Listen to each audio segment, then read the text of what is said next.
कश्मीर के राजा ललितादित्य के अधिकार में पूरा तिब्बत था। सम्राट अशोक का साम्राज्य खोतान, जो आज के चीन के शिनजियांग रीजन तक था, 1000 सालों की गुलामी रही है। 100 साल की गुलामी के बाद देश बचता नहीं है। आज तुम भी तुम हो और मैं भी मैं हूं। 1000 साल की गुलामी को हमने सहा है, इसलिए हमारे यहां नारी मुक्ति नहीं होती, नारी जागृति होती है। वास्तव में कन्या का दान नहीं, कन्या अपना जो पिता का संस्कार है, उसका जो गोत्र है, उसकी जो परंपराएं हैं, उस सब को छोड़कर पति गृह जब जाती है तो उसका सब कुछ स्वीकार करती है। तो कन्या दान करती है, ना कि कन्या का दान किया जाता है।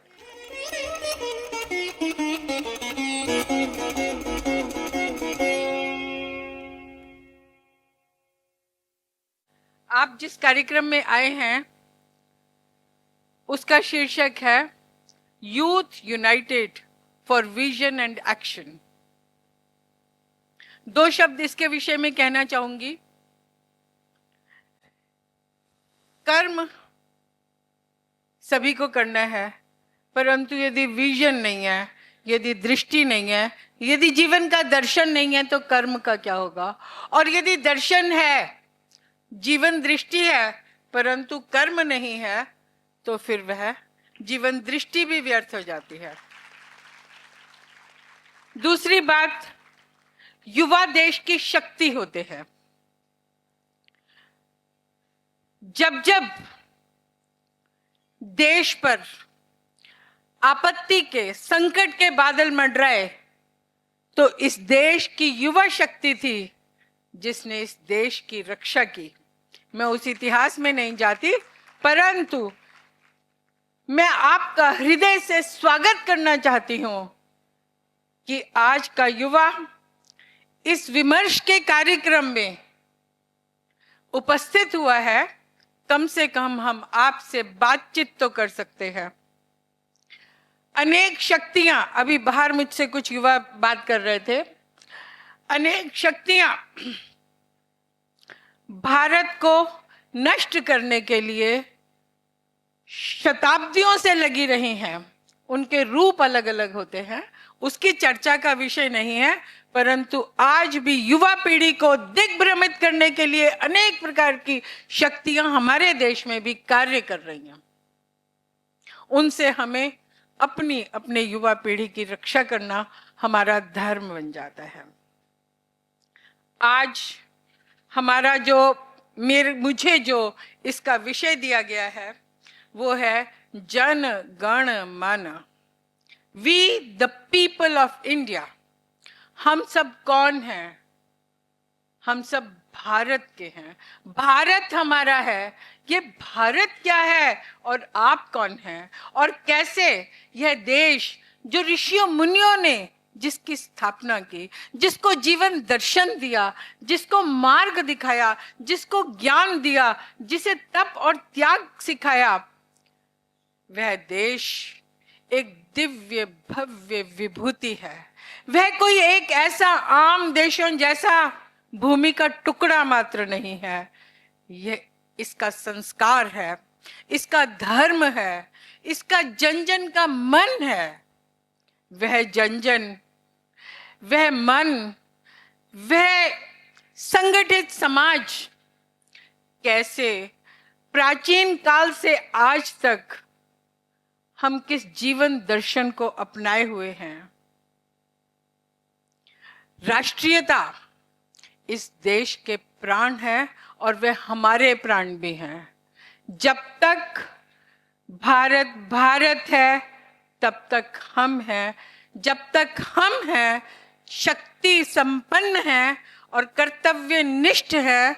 और कर्तव्य भी वह करते हैं जिसमें एक विजन होता है, जिसमें एक दर्शन होता है। तब यह भारत भारत रहता है। तब यह ऋषियों मुनियों का भारत है। यह आचार्यों और गुरुओं का भारत है।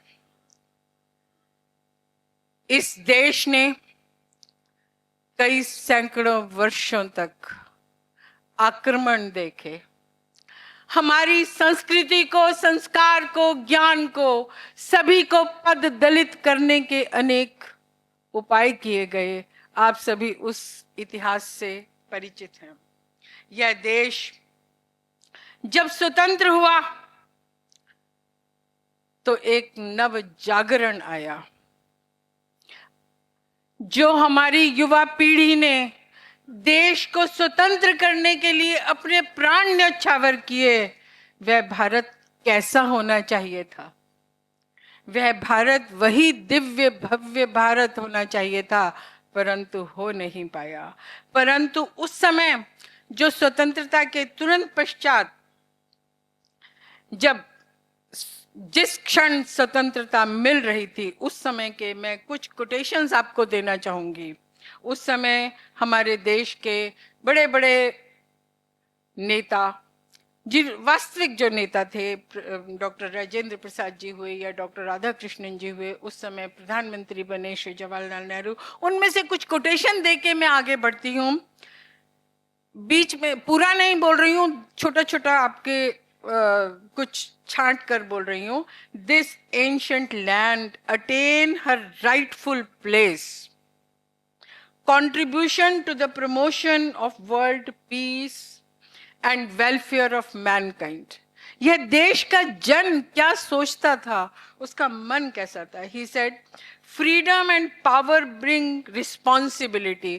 आज आप स्वतंत्र देश के नागरिक हैं, परंतु केवल आपके पास अधिकार की आप चिंता करें। Duties are more important than our rights. Fundamental rights की हम बहुत बात करते हैं, परंतु दुर्भाग्य से मैं ये देख रही हूं कि फंडामेंटल राइट्स के नाम पर अनेक प्रकार के अनधिकार चेष्टाएं की जाती हैं जो राष्ट्र के विरुद्ध हो जाती हैं। डॉक्टर राधा कृष्णन ने उस समय कहा, if weakness had any meaning we should abandon these weaknesses. जो भी हर राष्ट्र में कोई ना कोई अच्छाइयाँ, दुर्बलताएं, सभी कुछ होता है समग्र रूप से, परंतु उसको हमें आगे बढ़ने के लिए वो तिरोहित हो, उसकी हमें कामना ही नहीं, उसके लिए कार्य भी करना होगा। मैं आपको वेद का एक वाक्य सुनाना चाहूंगी, ये कहते हुए कि कैसे वैदिक, क्योंकि वेद सबसे प्राचीन ग्रंथ हैं जो उपलब्ध हैं, उससे पहले क्या था वो हमें उपलब्ध नहीं होता। अतः वेद का कोटेशन आपको देती हूँ। वयम राष्ट्रे जागृयाम पुरोहितः। पुरोहित का अर्थ यहाँ पे जो हमारे पंडित जी हमारी पूजाएं करवाते हैं वो नहीं है, यहाँ पुरोहित का अर्थ है कि जो राष्ट्र के प्रति क्षण पुरोहित उसको आगे ले जाने के लिए, उसकी उन्नति के लिए जागृत रहता है।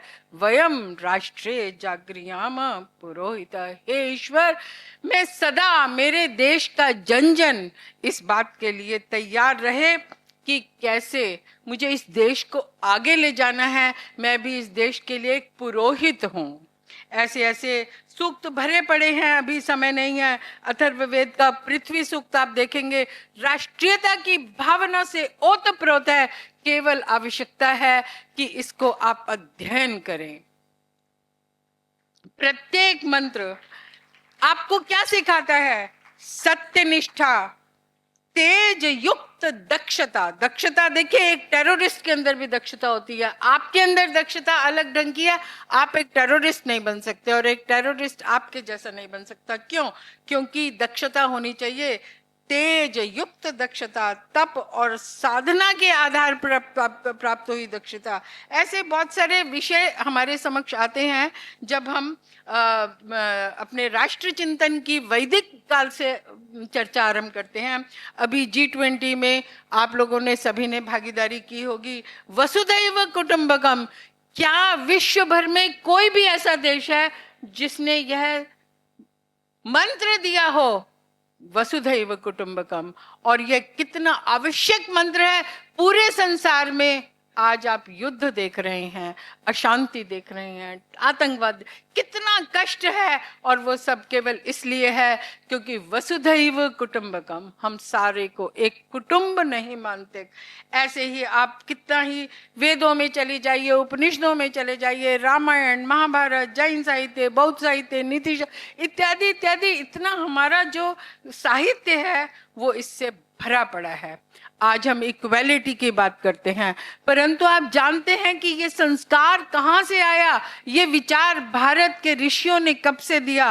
फिर मैं आपको एक ऋग्वेद का मंत्र सुनाती हूँ, समानी व आकूति समाना हृदयानि व। हो सकता है आप समझ रहे हो कि हमारा मन, हमारा हृदय समान हो, समानमस्तु वो मनः वह सुसहासति। हम लोग ऐसे अपने एक विशुद्ध मन के हो जो समान रूप से सभी के विकास, सभी के उत्थान के लिए कार्य कर सके।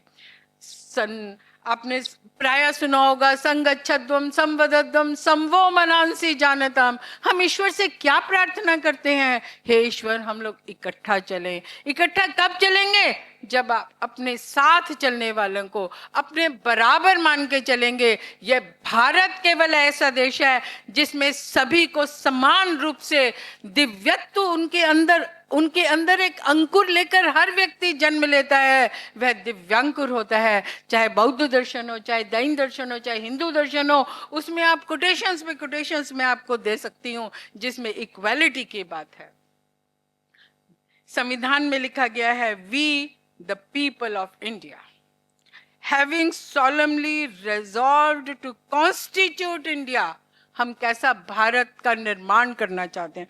Constitute India into a sovereign democratic republic and to secure to all its citizens justice, economic and political liberty of thought।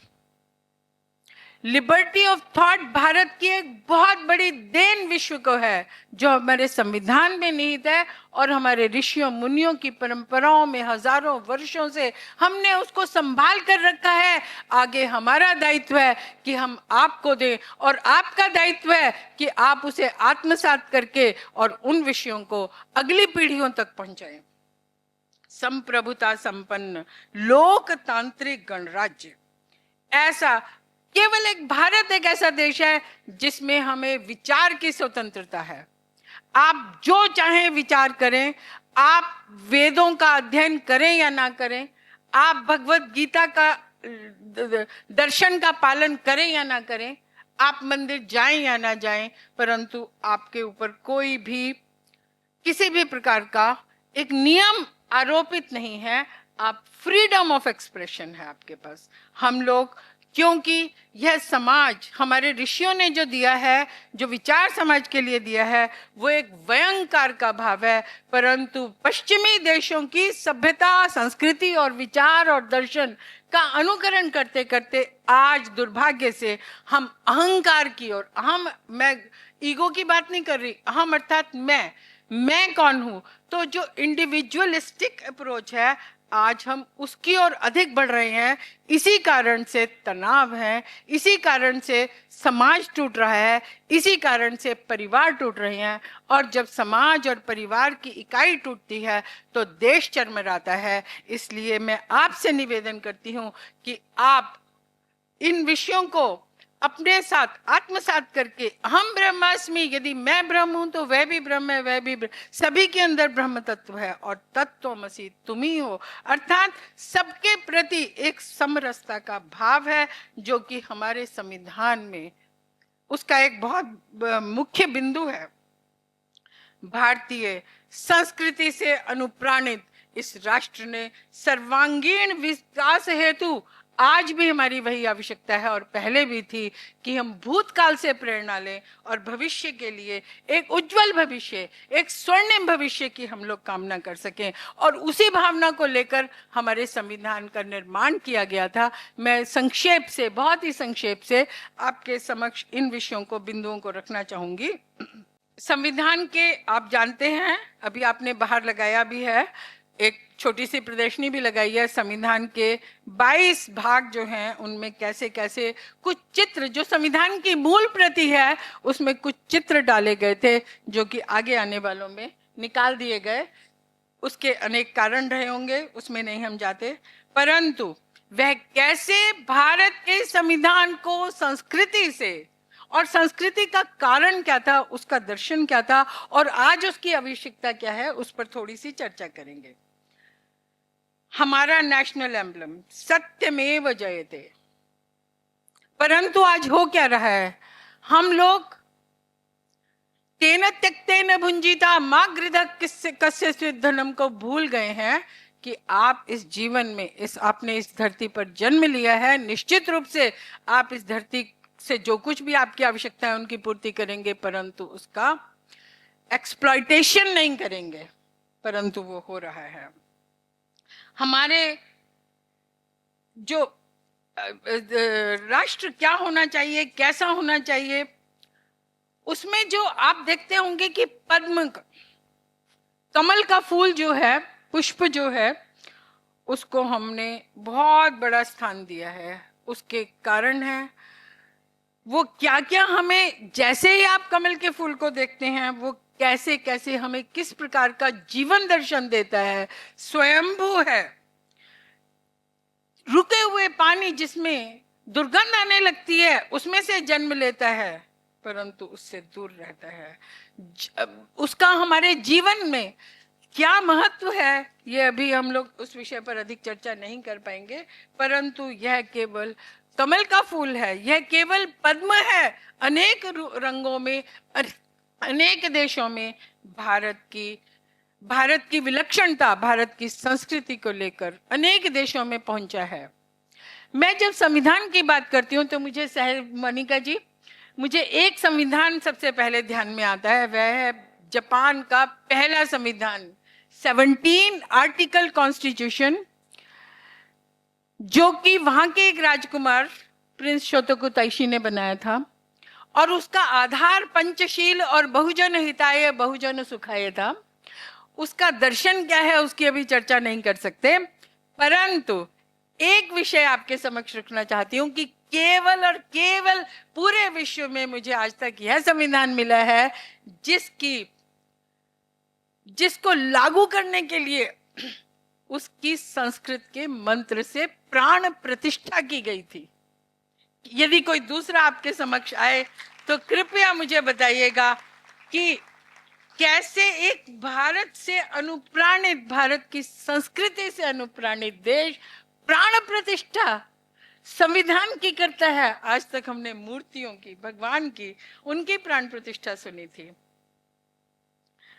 इसी कारण से ये जो हमारे ऋषियों की दी हुई संस्कृति है, इसके कारण हमने बहुत बड़ा साम्राज्य स्थापित किया था, परंतु वह साम्राज्य तलवार के बल पर नहीं था, वो ज्ञान और तप के बल पर था। फिर कभी आपसे इस विषय पर चर्चा करेंगे। सबसे पहले सम्राट अशोक की मैं अवश्य चर्चा करना चाहूंगी।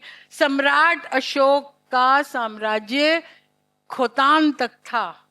मेरे पास उसके प्रमाण है कि भारत, जो अखंड भारत का आज मानचित्र दिया जाता है, मेरे प्यारे विद्यार्थियों, युवा शक्ति, आपको पता होना चाहिए कि कश्मीर के राजा ललितादित्य के अधिकार में पूरा तिब्बत था।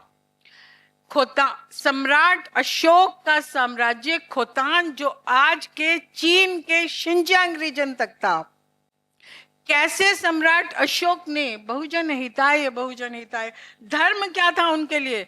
Public welfare. आज हम जब संविधान की बात करते हैं तो पब्लिक वेलफेयर सबसे प्रमुख होकर आता है, परंतु कभी आपको समय हो तो जरा अशोक के शिलालेख पढ़कर देखिए कि सम्राट अशोक के लिए धर्म क्या था। और वह जो था धम्माशोक बन गया, धर्म की भेरी संसार के अनेक देशों में बजा दी। केवल भारत नहीं, अब मैं फिर से कहूंगी कि अभी समय को देखते हुए मैं उस विषय में अधिक नहीं जाऊंगी कि किन किन देशों में केवल आप जैसे विद्यार्थियों को 2 पंक्तियों में सारा इतिहास समेट दिया जाता है कि सम्राट अशोक ने संघमित्रा और महेंद्र को धर्म प्रचार के लिए श्रीलंका भेजा, परंतु उसके पश्चात 2.5 सहस्र वर्ष के इतिहास में भारत कहाँ कहाँ पहुंचा, कहाँ कहाँ भारत के धर्माचार्य पहुंचे, कहाँ कहाँ एक नव जीवन आया, नव जागरण आया, किस किस प्रकार से इन देशों का उत्थान की कहानी भारत की संस्कृति के आधार पर बनी है।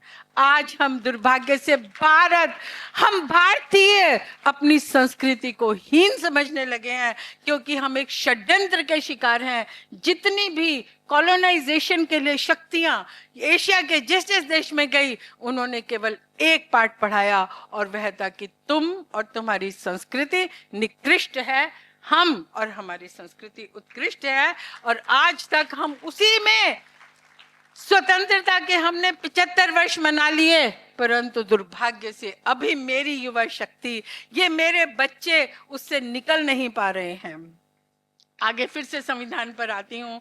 संविधान की एक हिंदी अनुवाद भी हुआ था, और डॉक्टर राजेंद्र प्रसाद जी ने डॉक्टर रघुवीर को की अध्यक्षता में एक समिति बनाई थी, और उन्होंने उस समय में संविधान के लिए बहुत सारे शब्द लोगों ने सुझाव के रूप में भेजे थे। उसमें से एक शब्द था घटना। ऐसे ऐसे शब्द थे, परंतु डॉक्टर रघुवीर जी ने यह शब्द बनाया संविधान। क्यों? क्योंकि संविधान के आधार पर आप बहुत सारे शब्द बनाएंगे, एक शब्द अकेला शब्द नहीं होता, उसका पूरा परिवार होता है। एक जन नहीं होता, उसके साथ सारा समाज होता है, उसके साथ सारा राष्ट्र होता है।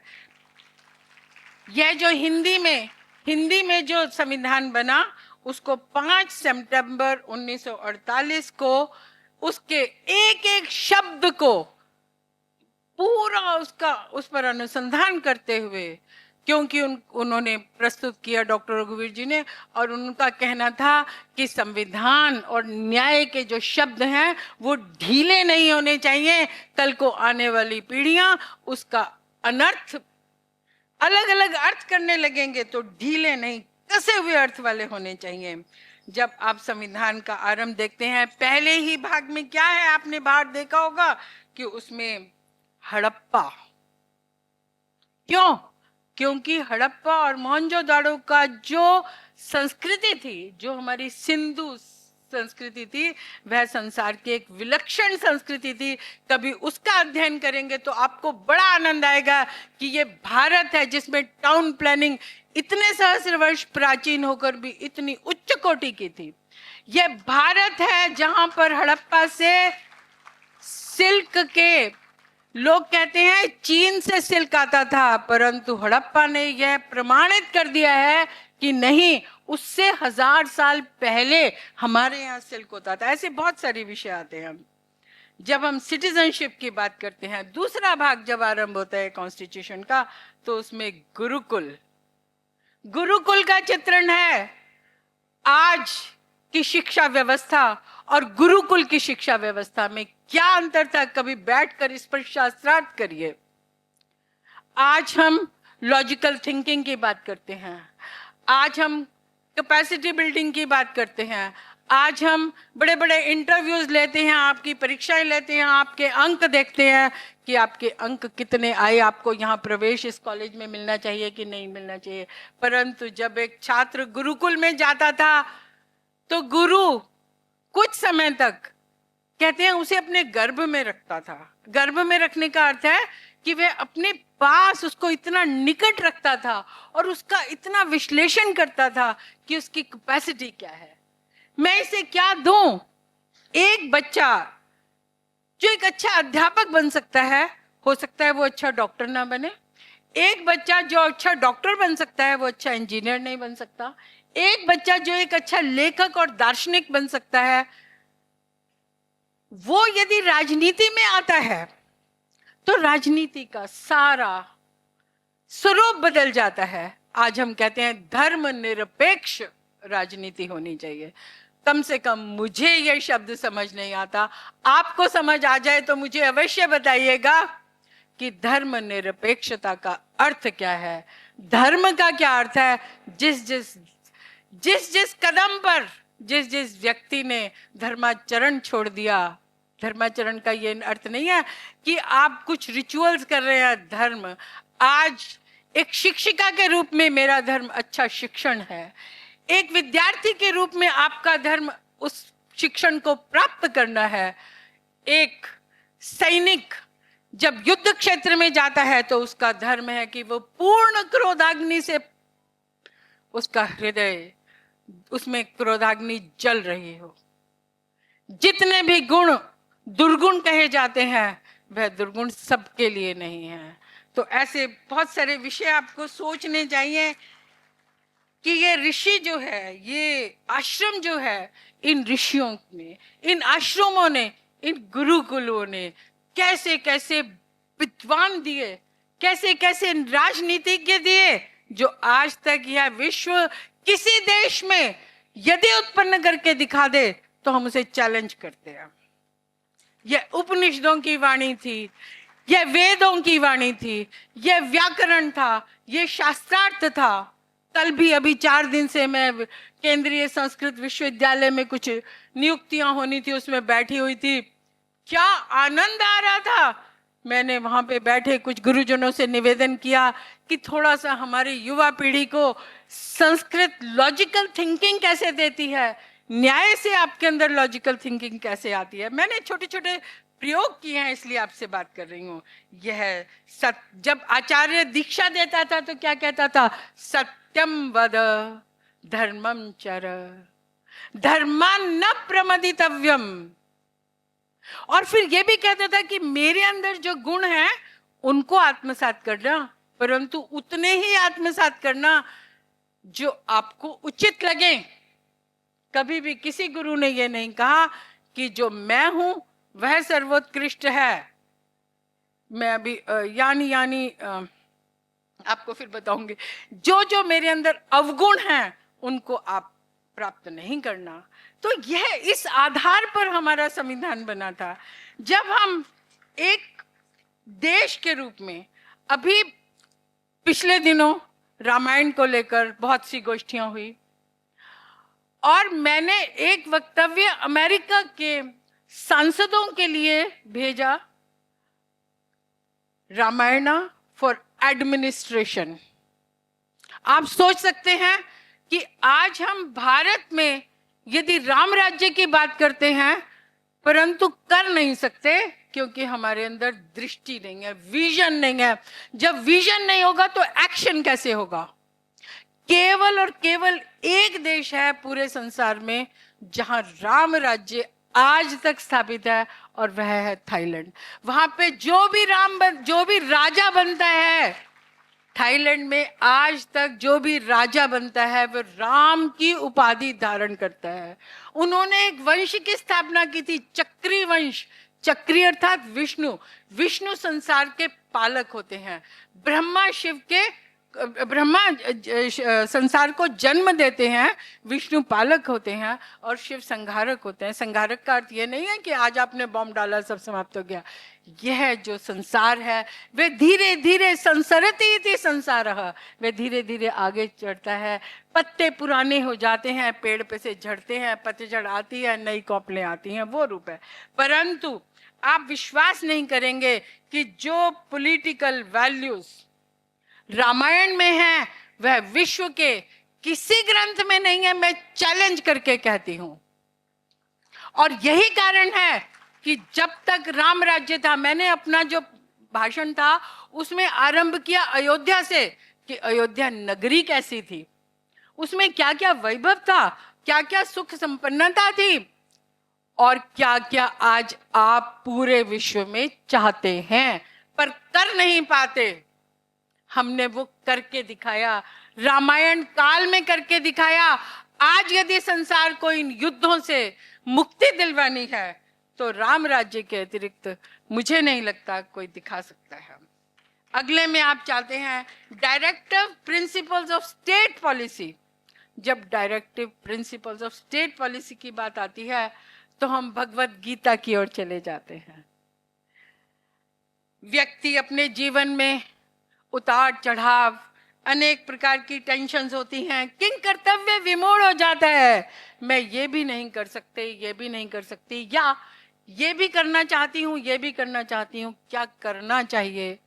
किंग कर्तव्य विमूढ़ शैथिल्य की अवस्था में, पूरा शिथिलता जब अर्जुन के मन में आ गई, और केवल भगवत गीता ऐसा ग्रंथ है पूरे संसार में, फिर से कहूंगी, जो एक युद्ध क्षेत्र में लिखा बोला गया है, युद्ध क्षेत्र का ग्रंथ है।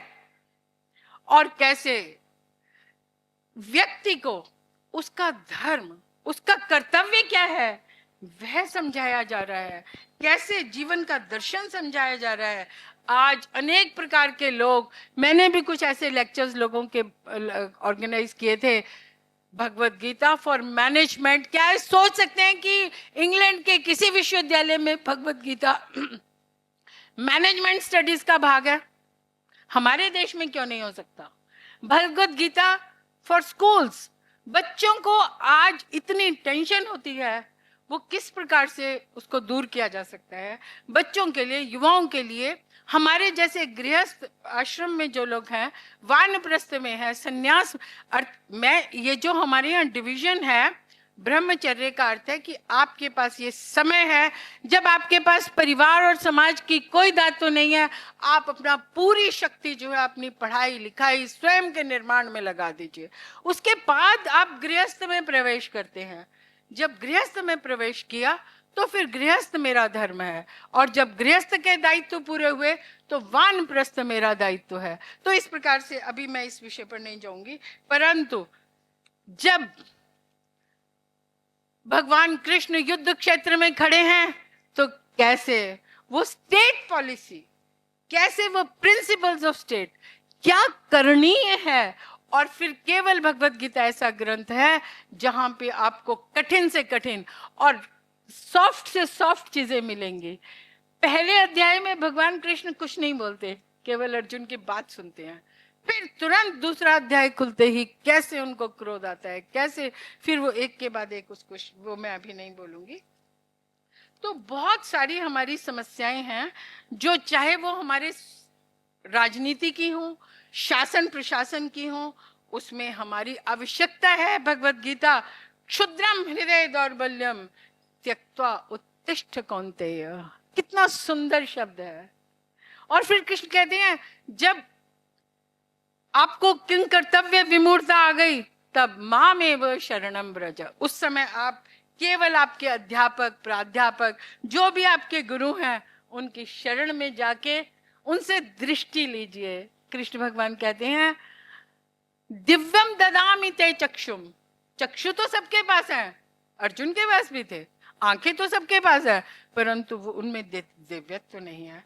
आगे चलिए, जब पांचवा आता है तो उसमें भगवान बुद्ध दिखाई देते हैं, turning the wheel of law. क्या था वो धर्म की पुनः स्थापना थी।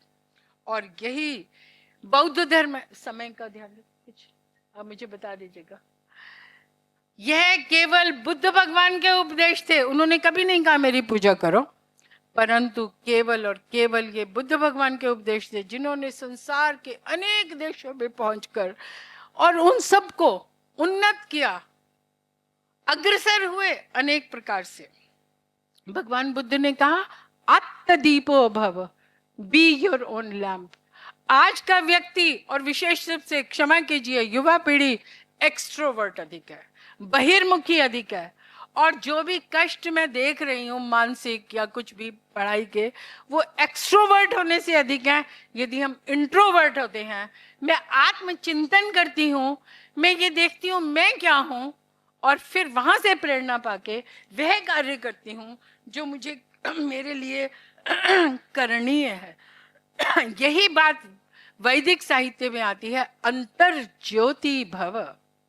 आपके अंदर एक अंतर ज्योति है, परंतु आपको उसका आभास नहीं है। सबके अंदर है, परंतु हम आज की समस्याओं में, फैशन, वेस्टर्नाइजेशन, उसमें फंसे हुए हैं। आगे चलते हैं। वर्धमान महावीर, त्याग और तप का सर्वोत्कृष्ट मार्ग। चलिए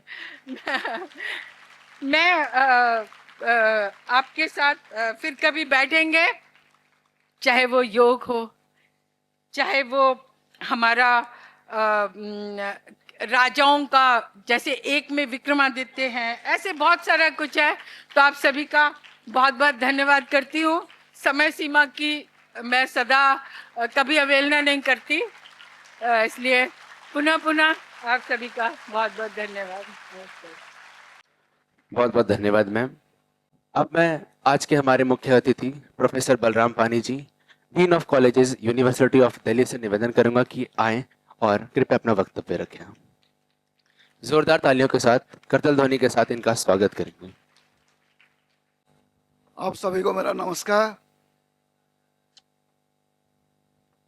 मंचासन honourable governing body chairperson professor M Thirumal ji, eminent speaker professor Shashivala ji, principal of this college professor Sadhana Sharma ji, advocate miss Monika Arora ji, mister Rajdeep ji, और my dear colleagues and student friends, आज सबसे पहले तो सबको मेरा शुभकामनाएं हैं कि आज ये जो विमर्श का जो विषय है जन गण मन, और इसको कौन कर रहा है? द यूथ कर रहा है विमर्श, और किसका ऊपर? ना जन गण मन का ऊपर। तो पहले ये यूथ क्या है, मैंने इसी तीनों ऊपर में डेफिनेशन में ही रहूँगा। और मेरे पहले भी एक एमिनेंट स्पीकर ने बहुत अच्छा तरीके से बोल के किए हैं, मेरा बाद में एक एमिनेंट स्पीकर आने वाले हैं, तो मैं इन बिटवीन मैंने सैंडविच हूँ। तो जो यूथ है, यूथ जिसका पास वो एनर्जी है, वो डायनामिक है, वो कुछ भी कर सकता है। लेकिन वो कुछ भी जो कर सकता है वो क्या? वो पॉजिटिव होना चाहिए। तो यही है हमारा विजन। आपने जो विजन जो लेके जाएगा यूथ, वो पॉजिटिव डायरेक्शन में लेके जाएगा, और एक्शन भी पॉजिटिव होना चाहिए। और इसी को पॉजिटिव डायरेक्शन लेने के लिए हमने यूनाइटेड होना जरूरी है। तो इसलिए youth United for positive vision and positive action. और ये कैसे करेगा एक यूथ? जब उसके पास कैपेसिटी एंड कैपेबिलिटी है। तो एक दो, you will have to increase your capacity and you will have to improve your capability so that you can achieve whatever you want to do. ये और यूथ जो हमारा है, ये कैपेबिलिटी और कैपेसिटी को लेके करेगा क्या? सोसाइटी के अंदर जाएगा और सोसाइटी के अंदर ये करेगा। और ये सारी यूथ जो अपना सारी विमर्श करेगा, और ये विमर्श में निकलेगा क्या? विमर्श करना क्यों चाहिए? तो ये विमर्श में जो नॉलेज निकलता है, वो नॉलेज का जो डेफिनेशन है, what is the meaning of the knowledge? Knowledge is nothing but it will give you the weapon so that you can identify and you can understand what is wrong and what is right. अगर एक बार आपने समझ में आ गया कि क्या गलत है क्या सही है, अगर ये आ गया, तो फिर यूथ जो पॉजिटिव डायरेक्शन में सही करना चाहता है, जो भी आएगा वो सही कर ही लेगा, और देश समाज के लिए अपना उसी दिशा में चल पड़ेगा। सिर्फ इतना ही कमी है कि हमने सिर्फ आइडेंटिफाई कर ले और अंडरस्टैंड कर ले कि क्या सही है क्या गलत है, और ये सही है क्या है, गलत क्या है, ये हमको विमर्श में निकलेगा। और इस विमर्श को यूथ लेके अपने जो फ्यूचर देखेगा वही है यूथ है। और इसी यूथ अपना विजन को लेके जब एक्शन में आएगा वो बहुत अच्छा रहेगा। मैडम ने कहे हैं कि गीता का बारियाँ बहुत भी कहे हैं प्रथम अध्याय द्वितीय अध्याय में, लेकिन ये बहुत सारी बातें हैं। लेकिन भगवान कृष्ण ने बहुत टाइम वेस्ट ना करके सीधा 11वें अध्याय में अपना विराट रूप दिखा दिया था। और विराट रूप में जो दिखाया, उसने कहा कोई कंफ्यूजन नहीं है, तुम्हारा AIIMS and objective should very clear, और कोई कंफ्यूजन नहीं। इफ्स एंड बट्स, अर्जुन और भगवान कृष्ण ने 10वां अध्याय तक टाइम बर्बाद हो गया, सारी एनर्जी चला गया। सीधा 11वें अध्याय में कहे कि कुछ नहीं बेटे, यह आपने टाइम वेस्ट ना करो, अपना जो aims and objectives that should be very very clear and there should be no ifs and buts in your life. और वो जो आपका इफ्स एंड बट्स नहीं रहेगा और आपका दिशा सही रहेगा, और आप यूथ, आपका हाथ पोटेंशियल है, you just that potential energy you will have to convert it into the kinetic energy. You can do anything whatever you want to do, but that should be in a positive direction. Okay, आपने बुलाया, बहुत बहुत नमस्कार। और मैं अभी थोड़ा सा व्यस्तता के विषय से निकल जाऊंगा, तो इसलिए मैं माफी चाहता हूँ। नमस्ते। बहुत बहुत धन्यवाद सर अपने बहुमूल्य समय और शब्दों के लिए। अब मैं हमारे कीनोट स्पीकर श्रीमती मोनिका अरोड़ा जी, एडवोकेट, सुप्रीम कोर्ट से निवेदन करता हूं कि वो आएं और कृपया अपना वक्तव्य रखें। जोरदार कलतल ध्वनि से इनका स्वागत करेंगे। आप सभी का मैं नमन करती हूँ, वंदन करती हूँ, आप सभी का अभिनंदन करती हूँ।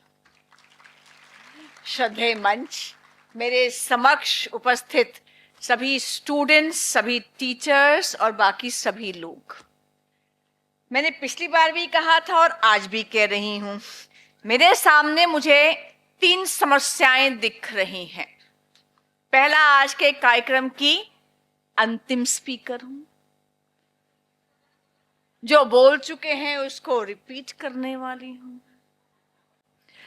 दूसरा, मुझे कहा गया है कि मैडम आपको जिस काम के लिए बुलाया है आप अपना काम पूरा करेंगे और बच्चे आपको सुनेंगे, उसी के बाद चाय समोसा उनको भी मिलेगा, आपको भी मिलेगा।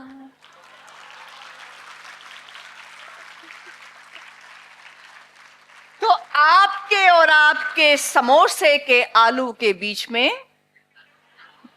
मैं खड़ी हूं। और तीसरा, अभी मैं ऐसा गुम हो गई थी जब दीदी बोल रही थी, फिर मंच संचालक जी आ गए, तो व्यक्ति का समय कब समाप्त हुआ ये कौन बताता है?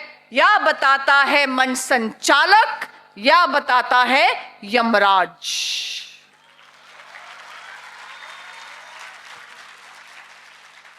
तो आज के मंच संचालक जी जहां भी है उनको प्रणाम करते हुए मैं अपनी बात को शुरू करती हूं। अब एसपीएम कॉलेज में आए हैं आज।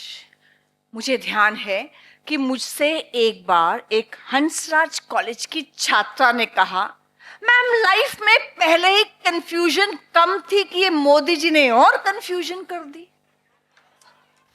मैंने कहा, मोदी जी ने तेरी लाइफ में क्या कर दिया? वो कहती है, मैडम G20 की समिट में लोग आए तो इंडिया में गए भारत से, उनको बुलाया प्राइम मिनिस्टर ऑफ इंडिया ने और फेयरवेल दिया प्राइम मिनिस्टर ऑफ भारत ने। कहते हैं अमृत काल मना रहे हैं 75 इयर्स के बाद, आजकल नाम तो तय कर नहीं पाए इंडिया है या भारत। कंफ्यूजन ही कंफ्यूजन है। मैंने कहा कोई कंफ्यूजन नहीं है। उन्होंने कहा कैसे कंफ्यूजन नहीं है मैडम, आपका नाम मोनिका है, आपके 2 नाम तो नहीं है, Monica that is Sunita. Countries में जापान का, अमेरिका का, इंग्लैंड का, रशिया का 2 नाम तो नहीं है, एक ही नाम है। फिर 2 नाम किस लिए आप बताइए?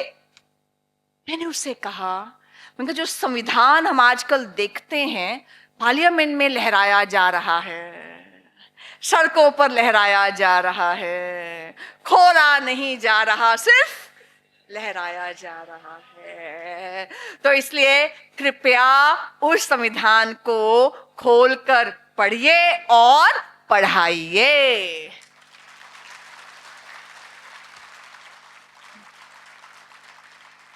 संविधान का आर्टिकल 1 कहता है इंडिया दैट इज भारत, यानी इंडिया तो 1947 में आजाद हुआ है। उसकी दाहिनी भुजा कट गई, उसकी बाहीं भुजा कट गई, छोटा सा इंडिया बच गया है, नन्हा सा शिशु बच गया है। इस शिशु जिसका नाम इंडिया है, इसके दादा दादी कौन है, चाचा चाची कौन है, मामा मामी कौन है, इसके प्रेरणा स्रोत कौन से हैं, इसका आधार क्या है, इसके संस्कार क्या हैं, इसके वैल्यूज क्या हैं, देखना हो तो हजारों साल पुरानी संस्कृति भारत को देखो। भा यानी प्रकाश, रथ यानी लगे हुए, ज्ञान के प्रकाश में लगे हुए लोग, ऐसे हैं भारत के लोग। और जिस प्रकार से हमारा जो कॉन्स्टिट्यूशन ऑफ इंडिया है, कॉन्स्टिट्यूशन ऑफ इंडिया के फंडामेंटल फीचर्स हैं which can not be changed. जैसे अगर मैं 5 फंडामेंटल फीचर्स बताऊं कॉन्स्टिट्यूशन के, which are basic principles, basic structures which can not be changed, वो है इक्वालिटी, वो है फ्रीडम यानी लिबर्टी, वो है right to life, nobody can take away your life without the process of law. चौथा है डेमोक्रेसी, और 5वां है right to freedom of religion to everybody. ये 5 जो मैंने फंडामेंटल फीचर्स बताए, जो कोई ले नहीं सकता, छीन नहीं सकता हमारे कॉन्स्टिट्यूशन से, ये 5 फंडामेंटल फीचर्स भारत के संस्कृति की जीवन मूल्यों पर आधारित हैं। और मैं बताती हूं कैसे। हमारा constitution is an embodiment of भारतीय वैल्यूज। हमारा संविधान भारतीय मूल्यों का परिचायक है, और ये वो कह रहा है जो संविधान को पिछले 20 साल से रोज पढ़ रहा है। मैं दिखाती हूं कैसे। संविधान का प्रियम्बल, आप कहोगे मैडम किताब की बात कर रहे हो, किताब की बात नहीं कर रही। ये वो किताब है जो पूरे भारत के 140 करोड़ लोगों को गवर्न करती है। ये वो किताब है जब किसी के मौलिक अधिकारों का हनन होता है, वो कहता है कोर्ट में देख लूंगा। ये वो किताब है जो आपको आपकी ताकत देती है, आपको आपकी ड्यूटीज बताती है। इसलिए कुछ लोग जो बड़े हो जाते हैं, समझदार नहीं होते, हम उस श्रेणी में नहीं आएंगे। हम संविधान को पकड़ेंगे, संविधान को खोलेंगे, अपने आसपास के लोगों को सिंपल लैंग्वेज में संविधान समझा पाएं, ऐसा इस लगभग 20-25 मिनट में समझेंगे। एंड बिलीव मी, ये आप मुझे अपने 15-20 मिनट देंगे, life long this will be impactful that what is the constitution of India and what does it say. Let's start with the journey. अपने अपने कमर की पेटी बांध लो, क्योंकि जल्दी ये जर्नी फटाफट तय करने वाले हैं। तो हमारा कॉन्स्टिट्यूशन भारतीय मूल्यों पर, हमारी संस्कृति पर कैसे आधारित है, मैं वो 5 बिंदु बताती हूं जो भारत को डिफाइन कर सकता है, भारतीय संस्कृति को डिफाइन कर सकता है, जिस पे हमारा संविधान बेस्ड है। पहला जीवन मूल्य है एकम सत्य विप्रा बहुधा वदंती। सत्य एक है, उस तक पहुंचने के अलग अलग मार्ग हैं। यानी आप राम कहें, आप अल्लाह कहें, आप जीसस कहें, आप नानक कहें, आप महावीर कहें, कोई अंतर नहीं पड़ता। आप लोग को ट्रैवलर्स हैं, सब लोग सच्चे हैं, सब ठीक हैं, सब उसी मार्ग पर जा रहे हैं, उसी ईश्वर को प्राप्त करेंगे। यह आपके भारत की संस्कृति कहती है और कोई संस्कृति नहीं कहती। एकम सत्य विप्रा बहुधा वदंती, यानी सत्य एक है, उस तक पहुंचने के अलग अलग मार्ग हैं। यहां से आता है कॉन्स्टिट्यूशन का article 25 freedom of religion. Pakistan के पास नहीं है, बांग्लादेश के पास नहीं है, आधे दुनिया के देशों के पास नहीं है, भारत के पास क्यों है? क्योंकि भारत मानता है कि सब समान है। फ्रीडम ऑफ रिलीजन क्या कहता है? ध्यान से सुनिए। You have your right to practice your religion. अपना पूजा पद्धति को फॉलो करने को आपको राइट है, लेकिन कब राइट है? जब आप अपनी पूजा पद्धति और अपने धर्म में आप सम्मान देंगे, आप आजादी देंगे, आप डिग्निफाइड गरिमापूर्ण जीवन देंगे, उसके बाद ही आजादी है। आप कहें आज के बाद सब औरतों को घर में बंद, आपको फ्रीडम ऑफ रिलीजन नहीं है। तो इसकी एग्जैक्ट लैंग्वेज है फ्रीडम ऑफ रिलीजन की, subject to public order, subject to public health, subject to morality and subject to all other fundamental rights, you have freedom of religion, it is not absolute. आप समानता देंगे, सम्मान देंगे, गरिमापूर्ण जीवन देंगे, तभी आपको फ्रीडम ऑफ रिलीजन है, नहीं तो नहीं है। दूसरा, ईशावास्यम इदम सर्वम, यानी कण कण में भगवान है।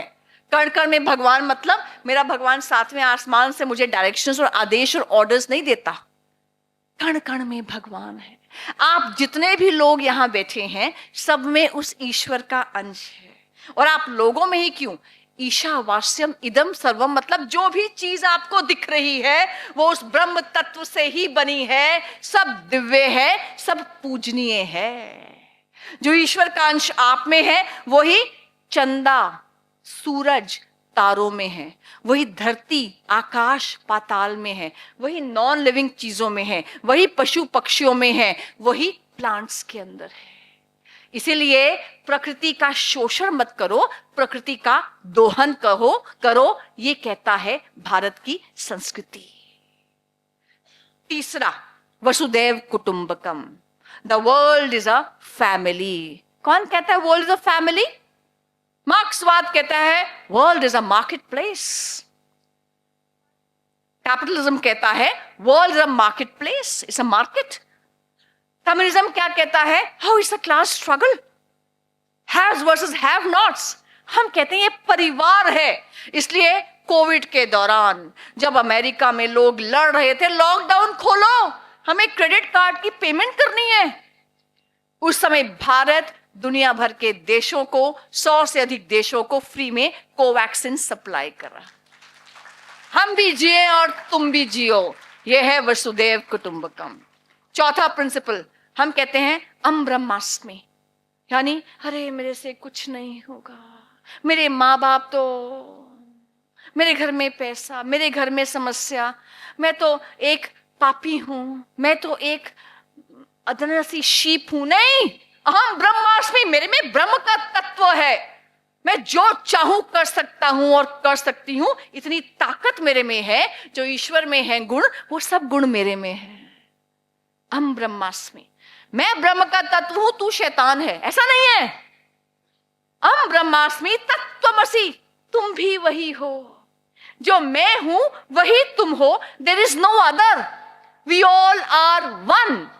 इसलिए इंडिया में, भारत में, we do not tolerate the other person, we accept the other person as true. जो मैं हूं वही तू है। यहाँ टॉलरेंस इंटॉलरेंस नहीं होती, यहाँ एक्सेप्टेंस होती है कि सभी सच्चे हैं, सभी अच्छे हैं, आओ मिलकर आगे बढ़े। और पांचवा प्रिंसिपल है जीवन का उद्देश्य क्या है? मैं तुझे अपने जैसा बनाऊं वरना खत्म कर दूं? नहीं, वो जीवन का उद्देश्य नहीं है। जीवन का उद्देश्य है सर्वे भवन्तु सुखिनः, सर्वे सन्तु निरामया। Fundamental right to health, fundamental right to happiness. सर्वे भवन्तु में सारे आते हैं, ये नहीं आते अरे जो आदमी लोग हैं ना उनको सब मिल जाए, बाकियों को तो ठीक है। जितने आपकी दुनिया भर में क्रांतियां हुई हैं, they were for whites, they were for males, they were for males with money। वो क्रांतियां कोई भी लेडीज के लिए नहीं हुई और श्वेतों के लिए नहीं हुई, जिनको आप ब्लैक्स बोलते हैं, या जो गरीब हैं उनके लिए नहीं हुई है। जितने भी लड़ाई लड़ी गई हैं हकों की, अधिकारों की, they were for white propertied males। यहां ऐसा नहीं है, यहां कहते हैं सर्वे भवन्तु सुखिनः, सर्वे सन्तु निरामया। अब मुझसे उस लड़की ने कहा, मैडम ये सब बात तो आप ठीक कह रहे हो, पर एक बात बताइए, ये आपने हमें पांचों बातें बताई है ना, लेकिन आप इक्वालिटी की बात करते हैं, हिंदुस्तान में कौन सी इक्वालिटी है? हिंदुस्तान में देखो लड़कियां घर से बाहर नहीं जा सकती। मैंने कहा 1000 सालों की गुलामी रही है, 100 साल की गुलामी के बाद देश बचता नहीं है। आज तुम भी तुम हो और मैं भी मैं हूं। 1000 साल की गुलामी को हमने सहा है, इसलिए हमारे यहां नारी मुक्ति नहीं होती, नारी जागृति होती है। घर में बंद कर दिया गया था। पद्मावत किस किसने देखी है? क्या था पद्मावत में? बंद कर दिया गया था लड़कियों को। घर के अंदर मुगल आ जाएंगे, बच्ची को कोख में मार दो मुगल आ जाएंगे, बच्ची को पैदा होते ही मार दो मुगल आ जाएंगे, बच्ची को पढ़ाओ मत मुगल आ जाएंगे, इसकी शादी कर दो ये तो मुगल उठा कर ले जाएंगे, विधवा हो गई है घर के पिछवाड़े में बंद कर दो, सिर मुंडा दो वरना मुगल आ जाएंगे।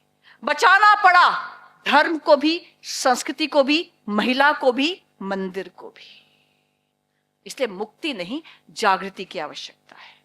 आप, उसने कहा नहीं मैम एक बात बताइए, आप जो कहते हैं यहाँ सब कुछ अवेलेबल था, ये बताइए कि कहाँ अवेलेबल नहीं था। मैं कहती हूँ कहीं अवेलेबल नहीं था। कारण क्या? अगर आप देखो वेस्ट में संघर्ष करना पड़ा महिला को। अगर मैं इक्वालिटी की बात करती हूँ, महिला ने संघर्ष किया, I want right to vote, मैं वस्तु नहीं हूं, मैं शरीर नहीं हूं, मुझे राइट टू वोट चाहिए। 1920 तक जब 29 अमेरिकन प्रेसिडेंट्स बन चुके थे, महिलाओं के पास राइट टू वोट नहीं था। 1928 तक इंग्लैंड में महिलाओं के पास राइट टू वोट नहीं था। लड़ना पड़ा, हमें वोट डालने का अधिकार दो, मैटरनिटी बेनिफिट्स दो, इक्वल राइट्स दो। सिस्टम से लड़ना पड़ा। उन्हें कहा नहीं, you are not same as man, you don't have a soul. West का कॉन्सेप्ट है महिलाओं में आत्मा नहीं होती है, महिलाएं पहली पापिन है, इसलिए चौराहों पर खड़ा होकर डायन कहकर मार दिया जाता था। और 1959 में स्विट्जरलैंड में रेफरेंडम हुआ। स्विट्जरलैंड, आप लोग कहते हो शादी करेंगे ना, हनीमून के लिए स्विट्जरलैंड जाएंगे। स्विट्जरलैंड में 1959 में रेफरेंडम हुआ। बताओ आदमियों, महिलाओं को राइट टू वोट दे? Answer was no, they don't deserve it. 12 साल तक लड़ना पड़ा, तब 1971 में स्विट्जरलैंड में महिलाओं को राइट टू वोट दिया गया। यहां किसी ने लड़ाई लड़ी, मुझे भी वोट चाहिए? नहीं, ईशावास्यम इदम सर्वम, कि भैया जब एक को वोट मिलेगा सबको वोट मिलेंगे। तो राइट टू इक्वालिटी आपके भारत में आई है, हर कॉन्स्टिट्यूशन में नहीं आई है, आज भी नहीं है। राइट टू इक्वालिटी यहां कहती है everybody is equal under law, everybody has equal protection of law, irrespective of religion, caste, gender, language, region. अपनी इक्वालिटी को संभाल के रखो। और मैं किसी से कह रही थी उस दिन, मैंने कहा इक्वालिटी इस हद तक है, मैं तो इक्वालिटी भी नहीं कहूंगी, हम कहेंगे वी आर वन। इस हद तक है कि जब यहाँ भगवान शिव भी धरती पर अवतार लेकर आते हैं ना, वो भी अर्धनारीश्वर का अवतार लेकर आते हैं, ये दिखाने के लिए कि भगवान भी आधा नर है आधा नारी है। तो इक्वालिटी नहीं है, we are complementary to each other. Shiva भी शक्ति के बिना शव है। Shiva is the form, the skeleton. जो शक्ति है वो उसके अंदर, उनके अंदर की एनर्जी है। शिव शक्ति के बिना शव है, ये कॉन्सेप्ट है हमारी संस्कृति में। हाँ, आज निर्भया हो रहे हैं, सब हो रहे हैं, will fight it, will overcome it, लेकिन हमारा प्रिंसिपल क्या है, संस्कृति क्या है, वो देखनी चाहिए। फिर आप कहेंगे मैम आजादी की बात करो, कर लो। आप कहोगे मैम, आपको ध्यान होगा 2016 में जब जेएनयू में घटना घटी थी, जेएनयू में क्या नारे लगे थे? भारत तेरे टुकड़े होंगे इंशाअल्लाह, भारत की बर्बादी तक जंग रहेगी, अफजल हम शर्मिंदा हैं, तेरे कातिल अब तक जिंदा हैं, तुम कितने अफजल मारोगे, घर घर से अफजल निकलेगा। एक भी अफजल उसके बाद किसी घर से भारत को तोड़ने के लिए नहीं निकला।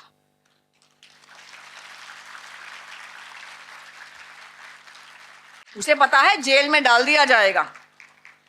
लेकिन आप कहेंगे मैम देखिए, उस समय एक डिबेट शुरू हुई, अरे फ्रीडम ऑफ स्पीच है, स्लोगन्स ही तो हैं, क्या हुआ बोल दिया। सॉरी, अभी देखा अमेरिका में डंडे मार मार के दौड़ाया गया था। फ्रीडम ऑफ स्पीच क्या होती है? Suppose I don't like, for example I don't like SPM college for example, मेरी फ्रीडम ऑफ स्पीच आर्टिकल 19 कहता है I don't like the building, I don't like the policies, I don't like the classrooms, they have no ACs, I don't like the water, I don't like the washroom. चलेगा, this is healthy criticism, right to speech. पर अगर मैं कहूंगी ना, मैं इस building को जला दूंगी, इसकी पानी की टैंकी तोड़ दूंगी, यहां बैठे सब लोग, नहीं चलेगा, that is hate speech. ये एग्जाम्पल इसलिए दे रही हूं, we must not have any confusion. Article 19 कहता है you have freedom of speech. Article 19(2) कहता है subject to reasonable restrictions. It can't be hate speech, it can't be to commit violence, it can't be against unity integrity of the country, you can't do contempt of court, you can't provoke anybody to do violence. ये किसी भी संविधान में, घर में क्या है, घर में बोलो मम्मी खाना अच्छा नहीं बना, चलेगा? प्लेट उठा के फेंकोगे तो तुम्हें पता चलेगा क्या चलेगा। तो जो घर में तुम्हारा रूल है वही समाज में रूल होगा, वही देश में रूल होगा। तो मैंने उस लड़की से कहा, मैंने कहा अगर फ्रीडम ऑफ स्पीच की बात करनी हो ना तो यार ब्रूनो को पढ़ लो, सोक्रेट्स को पढ़ लो। ब्रूनो ने क्या कहा था? वेस्ट में हुआ। ब्रूनो कहता है कि बीच में सूरज है और धरती उसके आसपास घूम रही है।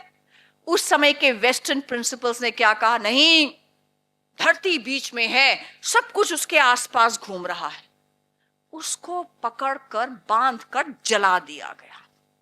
सोक्रेट्स सुना है नाम? सुकरात, सोक्रेट्स, वो ऐसे कॉलेजेस में जाता था जैसे हम खड़े हैं, मैम आपके कॉलेज में आए हैं, ऐसे ही खड़े होके वो सेमिनार्स करता था। कहीं भी बच्चों के साथ चाय पे बैठ जाता था, उनसे कहता था क्वेश्चन द एस्टैब्लिश्ड बिलीफ्स, हर चीज को क्वेश्चन करो। उसको जहर का प्याला देकर मार दिया गया। इसलिए, और हमारे यहाँ कौन? हमारे यहाँ चारवाक ऋषि हुए, खाओ पियो ऐश करो, कर्ज लो और घी पियो। दूसरा जन्म किसने देखा है? जो है यही जन्म है, कर्म फल कुछ नहीं होता। He was the father of joyful living। उसने कहा वेद क्या होते हैं, ये धर्म वर्म क्या होता है, कुछ नहीं होता, खाओ पियो ऐश करो। उसको भी हमने जलाया नहीं, मारा नहीं, उसको भी हमने महर्षि का औधा दिया। उसको भी आज पढ़ते हैं, उनको भी आज पढ़ते हैं। उसके बाद हमें बताया जाता है डेमोक्रेसी तो बाहर से आई। अच्छा, कहां से आई डेमोक्रेसी? सॉरी, तुम कहते हो मदर ऑफ डेमोक्रेसी जो है अमेरिका है, वहां तो राइट टू वोट ही नहीं था महिलाओं को, तो लोकतंत्र कैसे हो गया? लोकतंत्र होता है लोगों का तंत्र, लोगों द्वारा चुना हुआ तंत्र। महिलाओं के पास राइट टू वोट नहीं था तो वो तो आदमियों का तंत्र हो गया ना। लोकतंत्र कहां से हुआ? मदर ऑफ डेमोक्रेसी भारत है। भारत में महलों के बाहर घंटी लगी होती थी और लोग रात को 12 बजे भी जाकर घंटी बजा सकते थे, मेरी भैंस चोरी हो गई, और सैनिक जाते थे उसकी भैंस ढूंढते थे। आज घंटी नहीं है, पर हमारी हाई कोर्ट और सुप्रीम कोर्ट में रिट ज्यूरिसडिक्शन है। यानी आपके अगर कोई भी, सपोज आपने कहीं पर अप्लाई किया, आपके पूरे मार्क्स आए हैं, पर एसपीएम कॉलेज कह रहा है कि आपको एडमिशन नहीं देंगे और आपसे जिसके कम एडमिशन आए हैं उसको एडमिशन दी जा रही है, आप हाई कोर्ट आ जाना मेरे पास, हम केस फाइल करेंगे। हम कहेंगे my fundamental right of equality is being denied. High court तुरंत आपके फेवर में ऑर्डर कर देगा। तो ये रिट जुरिस्डिक्शन है, anybody can move the constitutional courts. ये भारत से आया है, भारतीय संस्कृति से आया है, अमेरिका ने नहीं दिया। उसके बाद आप देखिए, आप कहेंगे मैम सब बातें ठीक है, बहुत सी बातें ठीक नहीं है। बिल्कुल नहीं है, ये सच्चाई है। इसलिए हमारे संविधान में एक था फंडामेंटल राइट्स, यानी equality, freedom, right to life, democracy, एक कुछ पढ़ाओ। तो ऐसी थी फंडामेंटल राइट्स जिसका हनन होता है आप कोर्ट में जा सकते हो। लेकिन उस समय क्या था, बहुत सारी चीजों को हमने रख दिया था part 4 directive principles of state policy में। जैसे हिंदी में कोर्ट में क्यों नहीं सुनवाई होती? कोर्ट में जाते हैं, वकील कुछ चबड़ चबड़ करते हैं, वहां पर जज कुछ बोल देता है, ऑर्डर आ जाता है, व्यक्ति कहता है मैं जीता या हारा बता तो दो। अभी हम एक केस में गए थे और एक कोर्ट में केस चल रहा था, उसमें लोअर कोर्ट से हाई कोर्ट में एफआईआर हिंदी से अंग्रेजी होकर आई थी और 5 साल से केस चल रहा है। और केस क्या चल रहा था? फॉर एग्जाम्पल, राम ने Ram killed Sham, and Radha, Sunita and Mr. Bamboo were standing there. अब बाकियों को नोटिस चला जाता, मिस्टर बैम्बू को नोटिस जाता ही नहीं, क्योंकि उनका एड्रेस था mister bamboo, care of agricultural field in Ambala, for example Ambala या कुछ भी। तो बार बार नोटिस जा रहा था, चक्कर के गवाह आ नहीं रहा। तो किसी समझदार व्यक्ति ने कहा, भैया इंग्लिश में तुमने FIR की है, इसकी ओरिजिनल हिंदी में कंप्लेंट देखो, कंप्लेंट क्या है। 5 साल से केस चल रहा है, नोटिस जा ही नहीं रहा मिस्टर बैम्बू को। तो जैसे ही हिंदी में कंप्लेंट देखी, वो था राम ने श्याम को मारा, और वहां कौन कौन खड़ा था, वहां राधा थी, सुनीता थी, और वो बंबू का पेड़ खेत में खड़ा था। यानी ऐसा अर्थ का अनर्थ हो जाता है।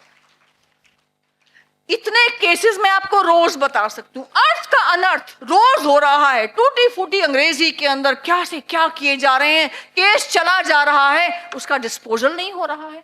आप कहेंगे हिंदी क्यों नहीं आई? आज भी हिंदी कोर्ट से बहिष्कृत क्यों है? हिंदी कोर्ट में पैर रखती है, वहां लिखा होता है नो एंट्री।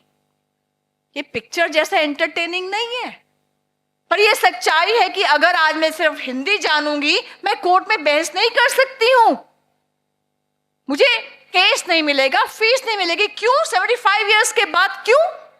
क्योंकि हिंदी को रख दिया गया था उसके बाद नॉट इन फंडामेंटल राइट्स। अगर हिंदी में वहां कार्यवाही नहीं होगी, तब भी आप कोर्ट नहीं जा सकते। ऐसी कई चीजों को directive principles of state policy में रखा गया। क्यों?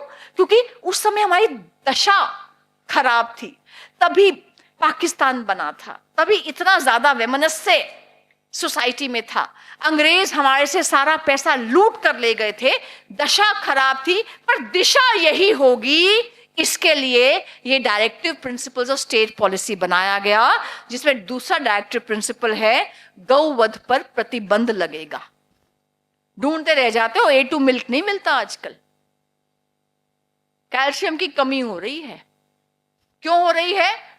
जगह जगह पर गौवंश को काटा जा रहा है। पर directive principles of state policy कहता है there will be prohibition on cow slaughter. और ऐसे ही आर्टिकल 48 कहता है वन लॉ वन नेशन। आप मेरी बिंदी नहीं देखेंगे। अगर मैं खड़ी हूं और मेरा पति मुझे कहेगा तेरे को तेरे बच्चों को छोड़ दिया, मैं उठा के उसको जेल में डाल दूंगी। ये राइट हर एक को होनी चाहिए, ये राइट हर एक को होनी चाहिए।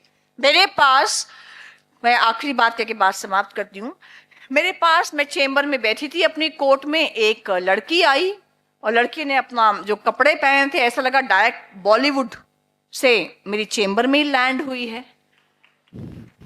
तो उसको मैंने पूछा, हाँ जी। उसकी आंखें बहुत गमगीन थी, बहुत जैसे आंसू भरे हुए थे। मैंने कहा what happened? You know my husband. मुझे लगा मेंटेन नहीं करता होगा, मेंटेनेंस हैवी थी। मैं कहा why he doesn't maintain you? कहती है no no I maintain him. कहती है I am an air hostess. मैंने कहा ओके। तो मैंने कहा देन व्हाट्स द प्रॉब्लम? कहती है you know me and my husband were living together for 6 months। I said okay then. कहती then we got married. I said okay. तो मैंने कहा देन व्हाट्स द प्रॉब्लम, मतलब मेरे पास क्यों आई है, टाइम क्यों वेस्ट कर रही है? तो कहती no no my husband says after about a year of marriage that मैं एक और शादी करूंगा। अब वकील का दिमाग चला कि अब नया केस आया। तो कहती है यू आर डाइवोर्स लॉयर। बुरा लगा, हम 24 घंटे डाइवोर्स करा रहे हैं लोगों के क्या? मैं कहा no no I am a lawyer who deals in divorce cases also. कहती है ओके। तो कहती है my husband is going to marry again. मैंने कहा चिंता मत कर, 494 लगाएंगे सेक्शन और बाईगैमी के इल्जाम में जेल में डाल देंगे। कहते ma'am you haven't asked my name. अच्छा, वकील को कोई कहो ना फैक्ट चेक नहीं किया, गुस्सा आता है। तो मैंने भी शेक्सपियर के अंदाज में कह दिया what is there in name. उसने कहा ma'am everything is there in name.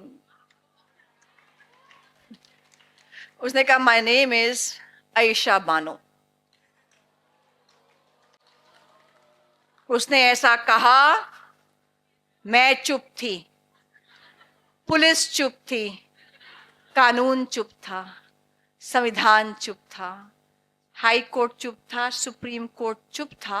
और ऐसे लगा उसकी आंखें मुझसे कह रही हूं, या उसकी आंखें अपने पति से कह रही हूं कि तलाक तो दे रहे हो कहर के साथ, मुझे मेरा शबाब भी लौटा दो इस मेहर के साथ।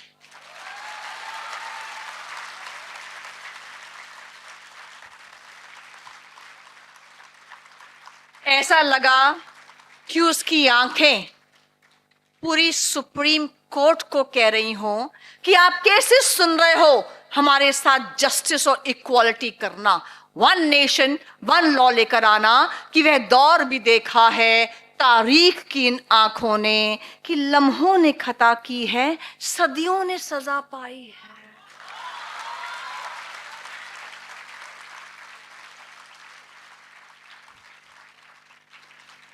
और ऐसा लगा कि वो जो आंखें थी मैं आज तक नहीं भूलती, ना मैं उसके कपड़े भूलती हूं, ना मैं उसकी आंखें भूलती हूं। 21वीं सदी में ऐसा लगा वो लड़ रही है, अपने अंदर से लड़ रही है, समाज से लड़ रही है और न्याय के लिए लड़ रही है। और हम सब कह रहे हैं कि असफलता एक चुनौती है, स्वीकार करो। क्या कमी रह गई देखो और सुधार करो। जब तक न सफल हो नींद चैन को त्यागो तुम, संघर्ष का मैदान छोड़ मत भागो तुम। कुछ किए बिना ही जय जयकार नहीं होती, हम सब कोशिश करने वालों की कभी हार नहीं होती।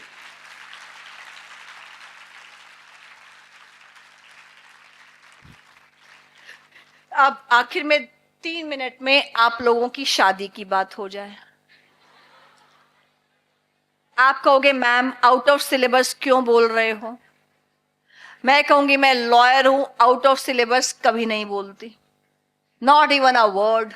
क्योंकि मैं आज की डेट में अगर मैं कोर्ट्स में देख रही हूं, कोर्ट्स में डाइवोर्स रेट इतना बढ़ गया है, इतना बढ़ गया है, ऐसा लगता है जो जज आ रहा है उसको महिला कोर्ट में बिठा दो और म्यूचुअल कंसेंट से डाइवोर्स करता जाए। रिटेल से होलसेल में आ गया है। मेरे पास एक लड़की आई, मैडम डाइवोर्स चाहिए। मैंने कहा आलू प्याज नहीं है, कितने में करा दोगे? मैं आपको सच्ची घटना बताऊं, कितने में करा दोगे? मैंने कहा मैं कपड़े नहीं बेच रही हूं। मैंने कहा डाइवोर्स क्यों चाहिए? मैडम बाथरूम में वाइपर नहीं मारता।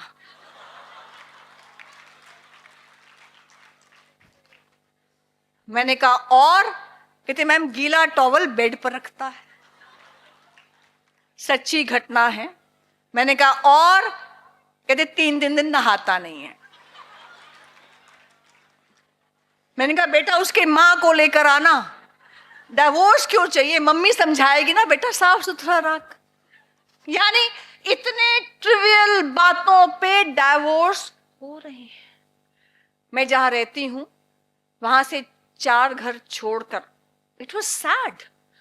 हम उनकी शादी में गए, 6ठे दिन फोन आ गया कि मलेशिया घूमकर वापस आए हैं, लड़का अपने घर लड़की अपने घर। क्यों? लड़की कहती है I did not like him. हमने म्यूचुअल कंसेंट से उनका डाइवोर्स कराया। ये सच्ची घटनाएं हैं। मैं क्यों कह रही हूं? क्योंकि आज की डेट में हम लोग भूल गए हैं कि आई मी माई सेल्फ, और मिंत्रा अमेज़न तो है ही, और नेटफ्लिक्स और इंस्टा भी है, लेकिन इसके अलावा एक वर्चुअल वर्ल्ड के अलावा एक रियल वर्ल्ड है जहां हमें एडजस्टमेंट्स करनी पड़ेंगी। लड़का लड़की खाना बनाना नहीं सीखेंगे तो भैया अपना पेट भी तो है, शादी के बाद खुद का ही भर लेना, पर खाना बनाना सीखना पड़ेगा, एडजस्टमेंट करनी पड़ेगी। और लड़कों को भी देखना पड़ेगा, घर की प्रिंसेस को शादी से पहले प्रिंसेस थी, बाद में तुम दासी बनाकर नहीं रख सकते। You have to balance. और ये बैलेंस कहां से आएगा आखिरी 1 मिनट में? अगर आप कोई भी जो आपके घरों में विवाह होता है, शादी होती है, पंडित जी को बोलो, पंडित जी आप संस्कृत में मंत्र पढ़ रहे हो, साथ में हिंदी में बता देना। जब मैंने हिंदी के ये 7 vows पढ़ी. Can you imagine? I thought of writing a book and giving it to the judges कि भैया ये वाव पढ़वा देना. And then we are writing a book. It's time to marry again. And marry again in Hindi. ताकि हम समझे कि हम क्या मंत्र पढ़ रहे हो, क्या वाउस पढ़ रहे हैं. ये अगर पढ़ते हो, करते हो, believe me, your life will be much happier. मैं सिर्फ 7 वाउस बता के अपनी बात समाप्त करती हूं. जब शादी होती है, लड़का लड़की अग्नि के आसपास बैठते हैं. वहां पर जो लड़की 7 प्रॉमिसेस लड़के से लेती है. पहला प्रॉमिस वो लड़के को बोलती है कि जो भी आप काम करोगे, जो भी आप अच्छा काम करोगे, धर्म का काम करोगे, आप मुझे इसमें इन्वॉल्व करोगे, अपनी सहभागी बनाओगे, आप स्वीकार करते हो, मैं आपके लेफ्ट हैंड साइड आकर बैठती हूं, आपके दिल के पास बैठती हूं. लड़का कहता है स्वीकार है. दूसरा, लड़की कहती है कि जैसे आप अपने पेरेंट्स को रिस्पेक्ट करते हो, ऐसे ही आप मेरे पेरेंट्स को भी रिस्पेक्ट करोगे. अगर आप स्वीकार करते हो, मैं आपके लेफ्ट हैंड साइड आकर बैठती हूं. लड़का कहता है स्वीकार है. तीसरा, लड़की कहती है मेरे तीनों अवस्थाओं में, स्टेजेस में, युवा अवस्था में, प्रौढ़ अवस्था में, वृद्धा अवस्था में, यानी यंग टाइम्स और एडल्ट टाइम्स और ओल्ड टाइम्स में आप मेरा ध्यान रखोगे. आप स्वीकार करते हो. लड़का कहता है, लड़की आकर लेफ्ट को बैठती है. चौथा पॉइंट, लड़की कहती है अब तक मटर गश्ती करते थे, यहां वहां घूमते थे, घर परिवार का खर्च कमाने का आप पर कोई दायित्व नहीं था. अब आपको कमाना पड़ेगा, आपको घर परिवार चलाना पड़ेगा. अगर आप स्वीकार करते हो तो मैं आपके लेफ्ट हैंड साइड आकर बैठती हूं. लड़का कहता है. पांचवा, लड़की कहती है कल को जो आप खर्च करोगे, कहीं प्रॉपर्टी लोगे, दुकान लोगे, मकान लोगे, खर्च करोगे, परिवार बढ़ेगा, जो इंपॉर्टेंट डिसीजंस होंगे आप मुझे उसमें इन्वॉल्व करोगे, ताकि घर में भी मेरा सम्मान हो और मेरी सहभागिता बढ़े. क्या आप स्वीकार करते हैं? लड़का कहता है बाद में पूछूंगी. उसके बाद अगले 2 भी हैं, ध्यान रखो.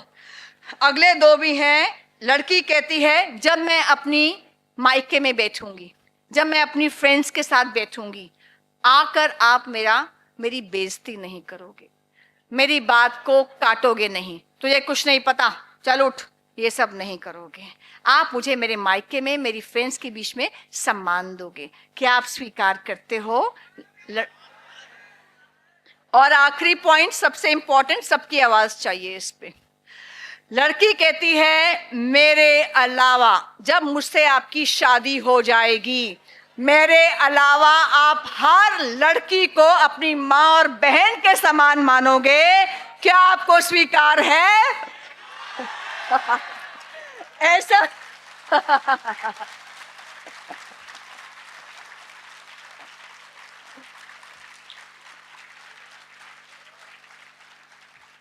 ऐसा कहकर हिंदू मैरिज में, भारतीय मैरिज में, ये सारे जो प्रॉमिसेस लड़का देता है, फिर ये सारे प्रॉमिसेस लड़की देती है और विवाह संपन्न हो जाता है.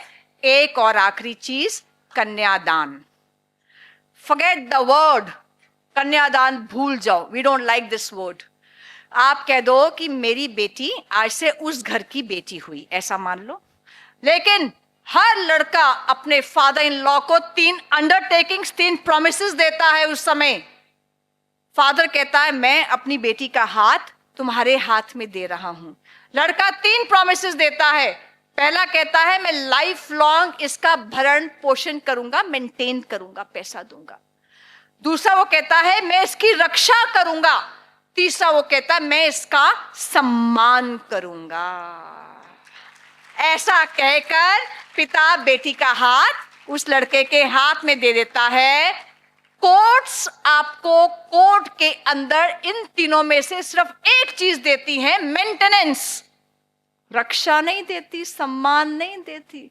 इसलिए जब भी शादी घर में हो किसी की भी, पंडित जी को कहो, पंडित जी संस्कृत में बोलो, हिंदी में साथ बोलो, and tell your parents on every marriage anniversary, call the same pandit ji.